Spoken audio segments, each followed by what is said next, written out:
Amerika, pembunuh karakter sepak bola dalam cengkeraman segregasi. Mungkin selama ini anda terbuai oleh narasi bahawa American football, baseball dan basketball adalah takdir alami identitas Amerika. Selama satu abad, trilogi olahraga ini telah menjajah kurikulum sekolah, mendominasi layar kaca hingga mengakar dalam budaya populer. Anda pun akhirnya dipaksa percaya bahawa sepak bola hanyalah benda asing di Amerika. Sebuah komoditas impor yang dipaksa tumbuh di tanah yang menolaknya, namun kenyataannya sejarah jauh lebih gelap dan sistematis dari sekedar masalah selera. Faktanya, sepak bola di Amerika Serikat tidak pernah gagal tumbuh secara alami. Ia memiliki akar yang kuat, masa yang militan dan sejarah yang gemilang. Namun ia tidak diberi ruang untuk bernafas. Sepak bola di Amerika tidak mati kerana seleksi alam, akan tetapi sepak bola di Amerika sengaja dieksekusi oleh sistem. Desain segregasi, mesin pembunuh identitas rakyat. Untuk memahami mengapa sepak bola tidak pernah menjadi raja di tanah Amerika, kita harus kembali ke titik nadir sejarah mereka. Era segregasi, inilah era di mana hukum tidak hanya memisahkan warna kulit, tetapi juga menentukan siapa yang layak diberi panggung, siapa yang berhak didengar, dan siapa yang boleh menjadi representasi simbolis sebuah bangsa. Pada awal abad ke-20, Amerika Serikat bukan sekedar negara yang terjebak dalam rasisme. Mereka adalah arsitek yang membangun sistem olahraga berdasarkan hierarki ras dan identitas nasional. Hukum Jim Crow. Hukum Jim Crow merupakan serangkaian undang-undang negara bagian dan lokal di Amerika Serikat yang melegalkan segregasi rasial atau pemisahan berdasarkan ras. Namun walaupun isinya demikian, hukum Jim Crow berprinsip separate but equal, yang berarti terpisah namun setara. Pada kenyataannya, semboyan separate but equal ini hanya manis di atas kertas. Namun di wilayah selatan, hukum Jim Crow membelah realitas secara brutal. Sekolah, taman kota hingga stadion olahraga dipisahkan antara kulit putih dan kulit hitam. Anak-anak kulit hitam dan komunitas marginal dipaksa bermain di lapangan yang rusak dengan peralatan seadanya, nyaris tanpa dukungan negara. Namun ada kejahatan sistemik yang jauh lebih halus dari sekadar pemisahan fisik. Negara melakukan kurasi terhadap wajah Amerika. American football, olahraga yang menggabungkan antara rugby dan sepak bola, di-blow up besar-besaran dengan dukungan finansial dari negara. Olahraga ini di-framing sebagai olahraga kulit putih yang menjadi simbol maskulinitas dan disiplin militer. Dari titik inilah American football mendapatkan privilege luar biasa. Universitas Ivy League seperti Harvard dan Yale mulai memoles football sebagai simbol maskulinitas nasional. Olahraga ini dipuja kerana dianggap mencerminkan disiplin militer, kekerasan yang terkontrol dan strategi dominan teritorial. Singkatnya, football adalah instrumen yang sempurna bagi narasi nasionalisme industri Amerika kulit putih saat itu. Sementara itu, sepak bola diterlantarkan membusuk di lorong-lorong marginal. Sepak bola dianggap bukan identitas Amerika kerana tumbuh dari rahim yang berbeza. Ini olahraga impor. Akibatnya, sepak bola tidak akan ditemui di ruang-ruang akademik kelas atas, melainkan di lorong-lorong buruh tambang, pemukiman imigran Italia dan Irlandia, serta di antara para pekerja pelabuhan Amerika Latin. Sepak bola difragmentasi menjadi bahasa universal bagi kaum imigran dan warga kelas bawah. Namun, walaupun demikian, American football belum sepenuhnya bisa menggeser sepak bola. Selanjutnya, eksposur diperbesar. Pemerintah melakukan marginalisasi yang terstruktur. Pemerintah daerah mengalirkan dana publik secara masif untuk membangun stadion football di sekolah dan universitas. Media-media utama dikerahkan untuk membesarkan narasi football sebagai identitas patriotik. Budaya kampus mulai dari marching band hingga parade dibangun mengelilingi bola lonjong tersebut. Namun demikian, Amerika tidak melarang sepak bola secara eksplisit melalui undang-undang.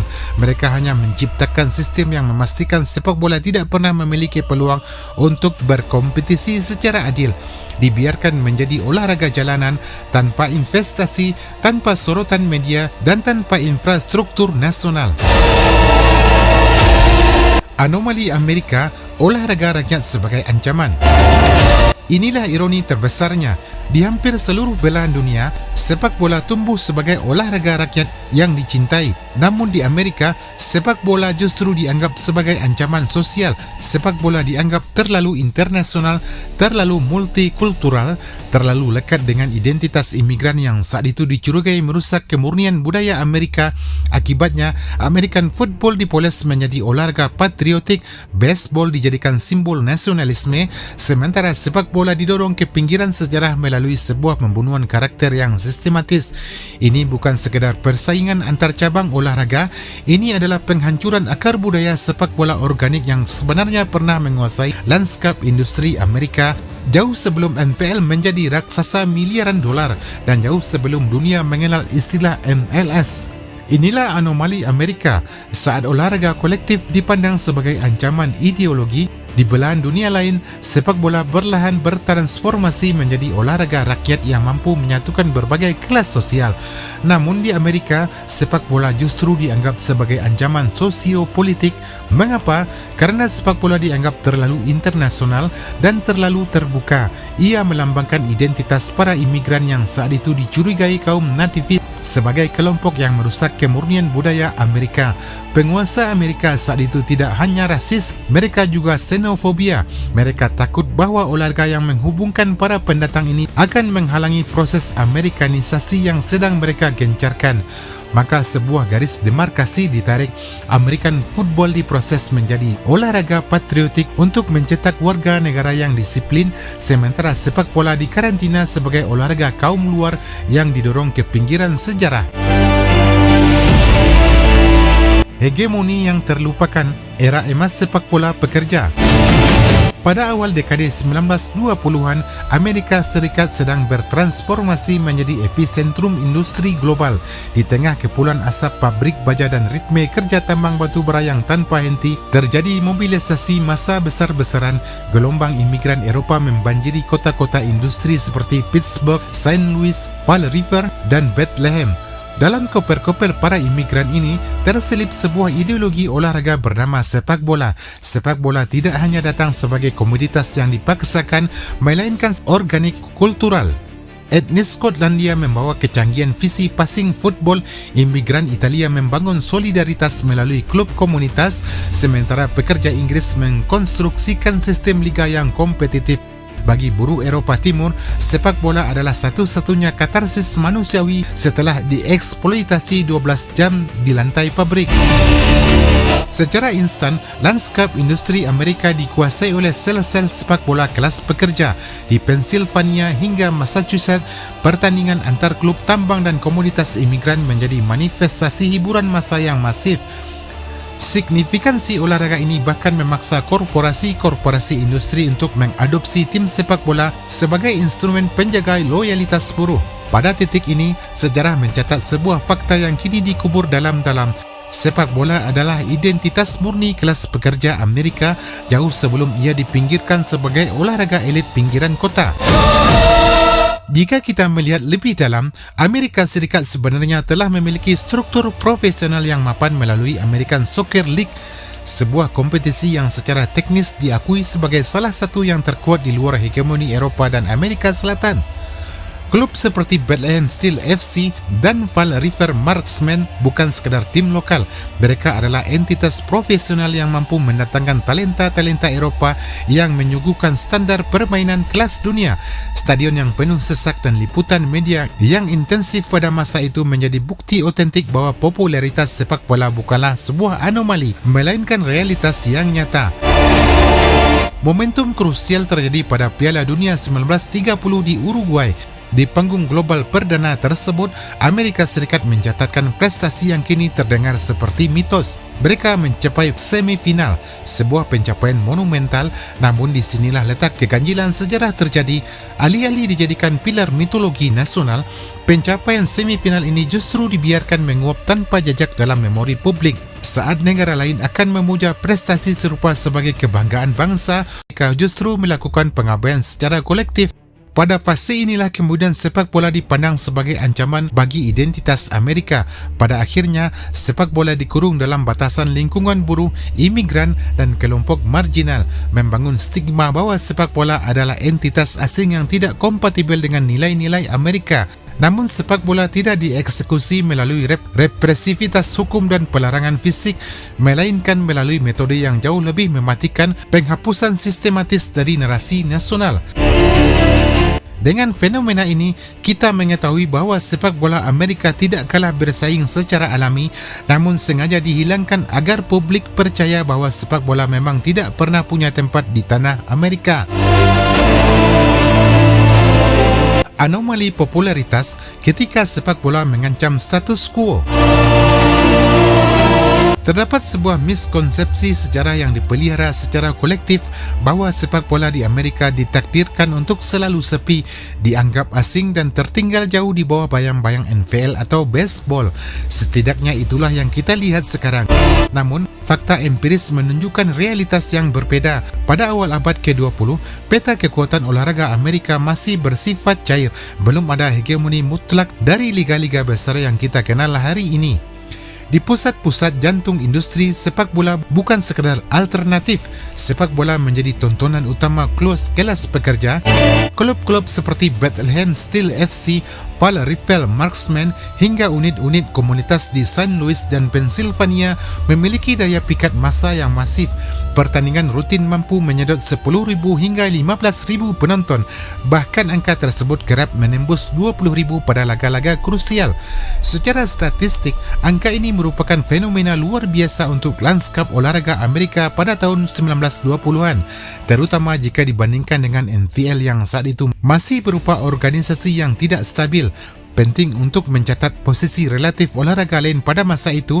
NFL di era 1920 masih merupakan liga yang terfragmentasi, kerap didera kebangkrutan dan secara popularitas masih kalah jauh di level universitas. Sementara itu, bola basket atau NBA belum lahir, ia masih terisolasi di gimnasium sekolah dan komunitas kecil.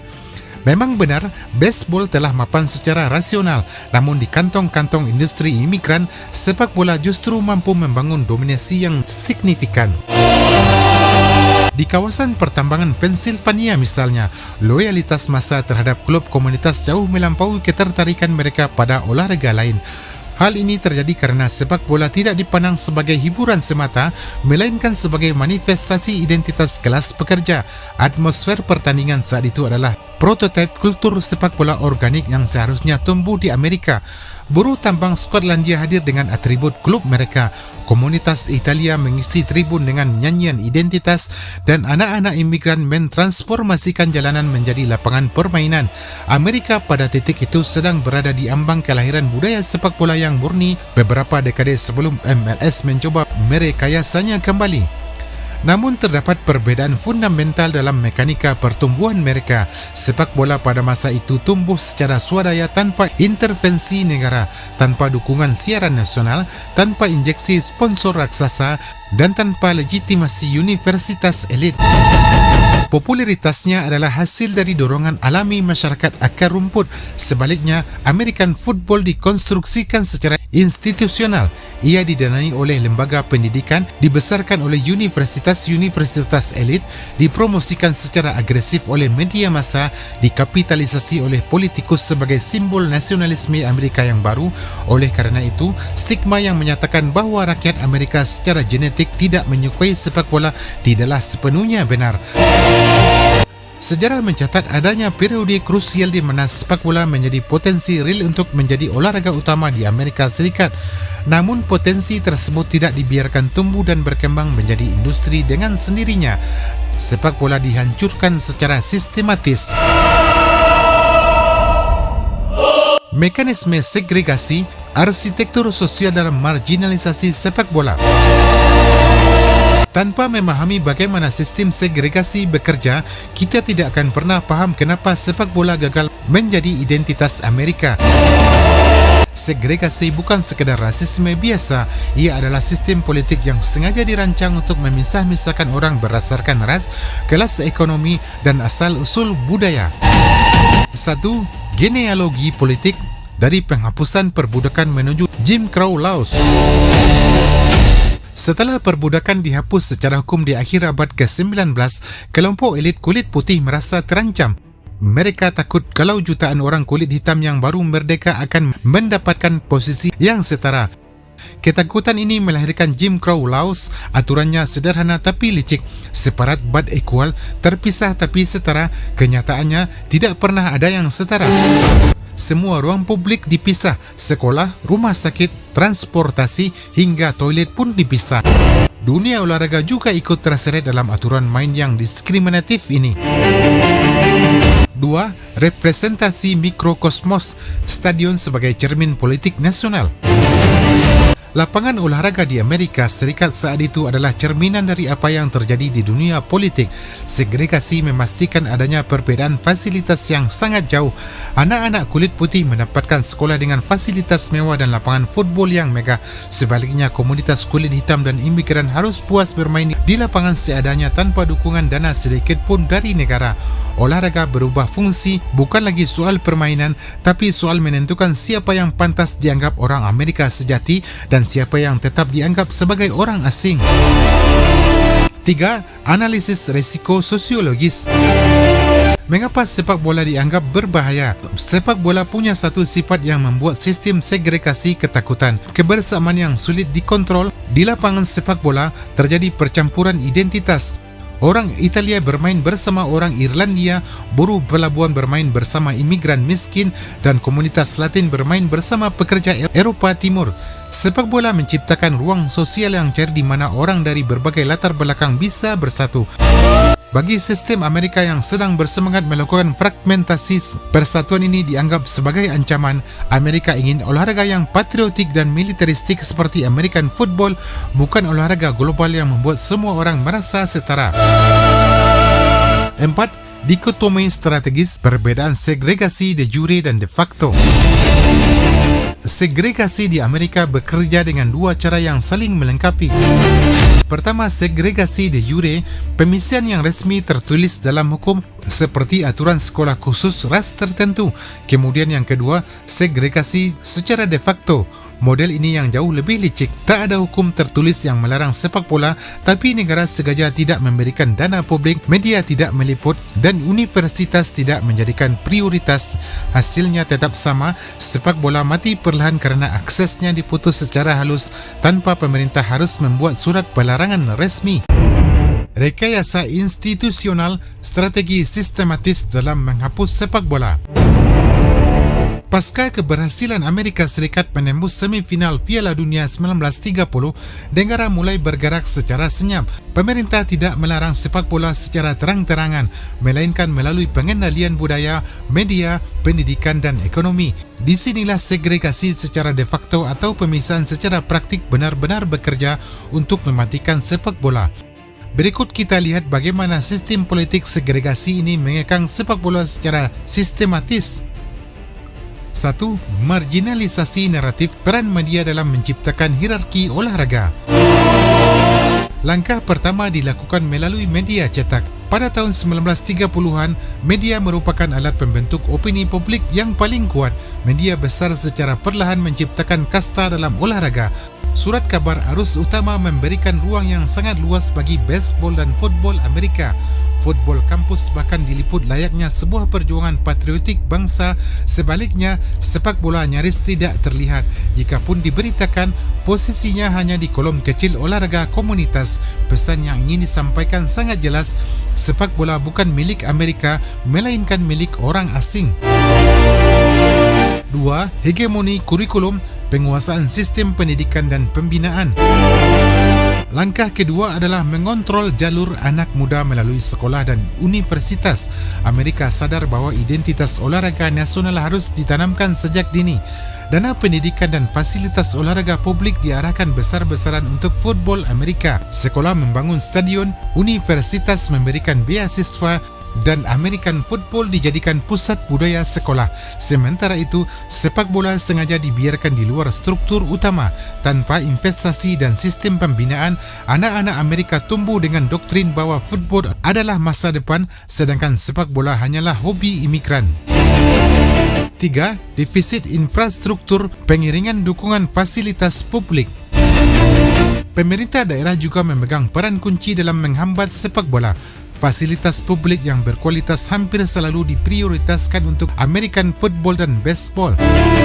Anggaran kota dikucurkan untuk membangun dan merawat stadion football sekolah lengkap dengan tribun dan lampu. Di sisi lain, klub-klub sepak bola kelas pekerja harus bermain di lapangan seadanya, menyewa lahan sementara atau menggunakan taman kota yang tidak terawat. Ketimpangan fasilitas ini membuat perkembangan sepak bola menjadi mahal, sulit dan tidak stabil. 4. Isolasi sosio-kultural pencitraan sepak bola sebagai entitas asing. Pembunuhan paling efektif justru terjadi pada level mentalitas. Amerika membangun narasi bahawa olahraga nasional harus mencerminkan jati diri bangsa. American football dipromosikan sebagai lambang keberanian, sementara baseball dipoles menjadi hiburan utama rakyat Amerika. Sebaliknya, sepak bola terus dicitrakan sebagai olahraga milik imigran Eropah yang tidak cocok dengan nilai Amerika. Hal ini membuat kelas menengah kulit putih mulai menjauh. Begitu kelas menengah pergi, dukungan politik dan perhatian televisi pun ikut menghilang. 5. Degradasi ekonomi, penghancuran ekosistem liga profesional. Dampak akhirnya terasa pada sisi finansial. American Soccer League yang dulunya sangat kompetitif mulai kehilangan sokongan ekonomi tanpa eksposur media dan dukungan pemerintah lokal. Dukungan pemerintah kota, investor lebih memilih menanamkan uangnya di olahraga lain. Klub-klub sepak bola mulai bangkrut kerana kehilangan stadion dan basis penonton akibat tekanan ekonomi. Di saat sepak bola sedang sekarat, American football justru mendapatkan suntikan energi dari berbagai lembaga negara untuk terus terbang tinggi. Disparitas ekonomi, kapitalisme olahraga dan konstruksi kasta sosial. Bukti paling nyata bahawa negara memang memilih olahraga tertentu bisa dilihat dari perputaran uangnya. Di Amerika, uang bukan sekadar alat bayar, melainkan instrumen untuk menentukan siapa yang berhak menjadi ikon bangsa dan siapa yang harus tetap berada di pinggiran. Hal ini tercermin jelas pada stagnasi finansial para pemain sepak bola yang tetap terjebak di kelas pekerja. Pada akhir 1920-an, pemain bintang di Liga ASL rata-rata hanya menerima $50 hingga $100 per minggu atau setara $800 hingga $1,500 dalam nilai saat ini. Meski cukup untuk hidup, angka ini sangat jauh dari status atlet elit. Bahkan ironisnya, di antara pemain tersebut masih harus merangkap sebagai buruh pabrik atau penambang di luar jadual tanding. Mereka bermain sepak bola selayaknya buruh yang mengambil lembur, bukan sebagai atlet profesional dengan spesialisasinya. Kondisi tersebut sangat kontras jika kita membandingkannya dengan industrialisasi baseball yang telah mencapai ikon budaya dan selebritas nasional. Di era yang sama, Babe Ruth sudah menjadi mega bintang dengan kontrak mencapai $80,000 per tahun yang jika dikonversikan saat ini nilainya mencapai jutaan dolar. Pemain baseball hidup layaknya selebritas nasional, wajah mereka menghiasi media, dikenal di seluruh negeri dan diperlakukan sebagai simbol kejayaan Amerika. Di sini terlihat bahawa perbezaan bukan lagi sekadar jenis olahraga, melainkan status sosial yang sengaja diberikan oleh sistem. Sementara itu, American football mengalami percepatan ekonomi kerana dukungan institusi dan universitas besar. Meski pemain kampus saat itu belum dibayar secara profesional, mereka mendapatkan aksesibilitas elit yang jauh lebih berharga. American football membuka jalan menuju pendidikan bergengsi, jejaring politik dan status sosial kelas atas. Sebaliknya, sepak bola terus dibiarkan terjebak dalam marginalisasi ekonomi di lingkungan pekerja imigran. Pola ini menunjukkan bahawa Amerika tidak hanya membesarkan American football dan baseball, tetapi juga secara sengaja memastikan sepak bola tercekik di pinggir jalan agar lebih mudah dipinggirkan. Hantu yang kembali dari kuburan.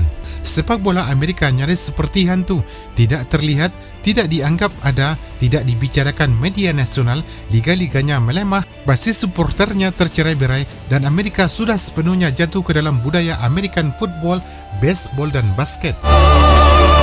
Sepak bola seolah-olah dikuburkan hidup-hidup. Namun justru ketika semua orang menganggap olahraga ini sudah mati, sesuatu yang aneh terjadi. Secara ajaib, Amerika Serikat lolos ke FIFA World Cup 1950 yang membuatnya terasa seperti kisah mistis. Tim ini bahkan nyaris bukan diisi oleh pemain-pemain profesional. Mereka bukan superstar, mereka bukan atlet jutaan dolar, bukan ikon nasional. Mereka hanyalah orang-orang biasa. Ada supir truk, petugas pos, guru, pekerja pemakaman, pencuci piring dan buruh pelabuhan. Beberapa pemain bahkan harus mengambil cuti kerja hanya untuk pergi ke Piala Dunia. Bayangkan ironi itu, di saat Amerika sibuk membangun mitologi football sebagai olahraga masa depan, tim sepak bola nasional mereka justru dibentuk dari sisa-sisa olahraga yang telah dipinggirkan negara. Seperti hantu yang muncul dari reruntuhan sejarah, sepak bola kembali hidup seperti bayangan. Dan kemudian terjadilah salah satu kejutan terbesar dalam sejarah sepak bola dunia. Hari di mana Amerika menghadapi Inggris, tim terbaik dunia saat itu. Pada masa itu, Inggris dianggap penguasa sepak bola dunia. Mereka datang dengan pemain profesional elit. Mereka memiliki liga terbaik. Mereka menganggap Amerika hanyalah tim amatir yang akan dihancurkan dengan mudah. Bahkan beberapa media Inggris begitu meremehkan Amerika hingga nyaris tidak menganggap pertandingan itu penting. Namun pada 29 Juni 1950 di Belo Horizonte, hal yang nyaris mustahil terjadi. Amerika menang 1-0. Gol dari Gece Gachens merubah sejarah. Dunia terkejut. Beberapa surat kabar Eropah bahkan mengira hasil itu salah cetak. Ada yang menduga skor sebenarnya 10-1 untuk Inggris karena tidak masuk akal bagi negara yang hampir tidak peduli pada sepak bola mengalahkan pencipta sepak bola modern. Aura mistis dari tim hantu, dan mungkin inilah bagian yang paling magisnya.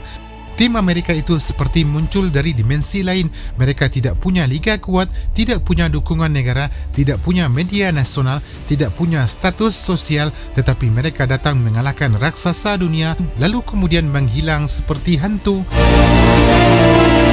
Sepak bola Amerika yang menampakkan diri dengan wajah yang mengejutkan. Namun kemenangan dengan tim sebesar Inggris di Piala Dunia 1950 ini tidak mampu mengubah arah budaya olahraga Amerika. Mungkin di negara lain, kemenangan ini bisa melahirkan revolusi nasional. Namun di Amerika, prestasi ini hanya menjadi cerita kecil yang perlahan kembali dilupakan. Karena mesin budaya Amerika sudah terlalu jauh memilih siapa yang pantas menjadi wajah bangsa. Dan sekali lagi, sepak bola didorong kembali menghilang dalam kegelapan. Pencapaian yang sangat memuaskan ini tidak diapresiasi oleh pemerintah, tidak ada perayaan, tidak ada parade kemenangan, tidak ada kesadaran untuk memulai membangun akademi sepak bola nasional, tidak ada bonus besar, tidak ada tepuk tangan nasional, tidak ada tanda kehormatan dari negara. Padahal tim hantu ini baru saja menciptakan salah satu kejutan terbesar dalam sejarah sepak bola dunia. Tim Amerika itu pulang dari Piala Dunia layaknya wisatawan yang baru selesai berlibur. Tidak ada lautan manusia di bandara, tidak ada wartawan berebut wawancara, tidak ada sambutan kenegaraan. Setelah pesawat mendarat, para pemain hanya kembali ke rumahnya masing-masing dan keesokan harinya mereka kembali bekerja seperti biasa. Orang yang kemarin mengalahkan Inggris hari ini kembali mengantarkan surat. Orang yang mencetak sejarah dunia besok kembali menyetir truk. Pahlawan sepak bola itu kembali mencuci piring, kembali ke pelabuhan, kembali menjadi buruh. Seolah-olah kemenangan itu tidak pernah penting, dan mungkin di sinilah tragedi terbesar sepak bola Amerika. Negara lain mungkin gagal menjadi juara tetapi tetap membangun warisan.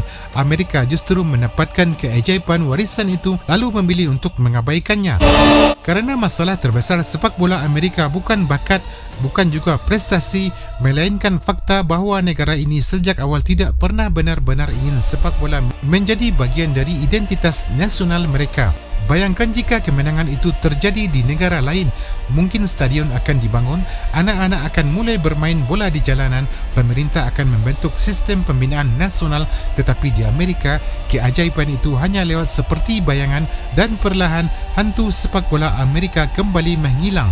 American football tetap menjadi raja kampus, baseball tetap menjadi simbol nasional, basket mulai tumbuh menjadi industri urban modern, sedangkan sepak bola kembali dikurung dalam komunitas imigran dan kelas pekerja, seolah-olah negara ini berkata, kalian boleh menang sekali, tetapi kalian tidak akan kami biarkan menjadi budaya. Dan dari titik inilah sepak bola Amerika seperti kehilangan suaranya di dunia. Tulang punggung yang dipatahkan. Setelah keajaiban tahun 1950, Amerika kembali tenggelam bukan satu dekade, bukan dua dekade, tetapi hampir 40 tahun. Tahun-tahun berikutnya, sepak bola semakin menguatkan cengkeramannya di penjuru dunia. Sepak bola kemudian melahirkan Pele, Johan Cruyff hingga Diego Maradona. Namun Amerika masih mabuk dengan trias olahraga nasionalnya. Amerika nyaris tidak terdengar dalam peta sepak bola dunia. Negara sebesar itu dengan ekonomi terbesar, media terbesar dan industri olahraga terbesar justru menjadi raksasa yang lumpuh dalam olahraga paling populer di dunia, dan mungkin penyebabnya bukan kerana rakyat Amerika tidak berbakat bermain sepak bola, tetapi kerana tulang punggung sepak bola mereka telah dihancurkan terlalu lama. Bahkan ketika Amerika mencoba membangkitkan sepak bola kembali pada era 1970-an dan 1980-an, hasilnya tetap terasa artifisial. Stadion mulai diisi, media mulai melirik, namun semuanya terasa seperti proyek bisnis, bukan kebangkitan budaya. Kerana negara yang sejak awal telah memutuskan hubungan rakyatnya dengan sepak bola tidak bisa membangun tradisi hanya dengan uang. Hal yang baru disadari Amerika dari pengalaman pahitnya bahawa negara mampu menciptakan industri olahraga yang paling kuat di dunia, namun gagal memahami satu hal sederhana, bahawa sepak bola tidak hidup dari uang semata. Ia hidup dari memori, dari warisan, dari rasa memiliki, dari identitas kolektif. Amerika sebenarnya pernah memiliki semua itu. Mereka pernah punya liga kompetitif, pernah punya stadion penuh, pernah punya komunitas fanatik, bahkan pernah mengguncang dunia di Piala Dunia, bahkan pernah mengguncang sepak bola di Piala Dunia. Namun semua itu perlahan dihancurkan oleh politik segregasi, oleh nasionalisme budaya dan oleh ketakutan terhadap olahraga yang terlalu egaliter. Dan mungkin hingga hari ini, sepak bola Amerika masih membawa luka lama, luka dari sebuah olahraga yang tidak pernah benar-benar diberi kesempatan untuk tumbuh secara alami, kerana sebelum sepak bola Amerika kalah dari dunia, mereka telah lebih dulu dikalahkan oleh negaranya sendiri. Dan hingga saat ini, masih ada satu suara lama yang terus menghantui mereka, suara dari olahraga yang pernah mereka kubur hidup-hidup.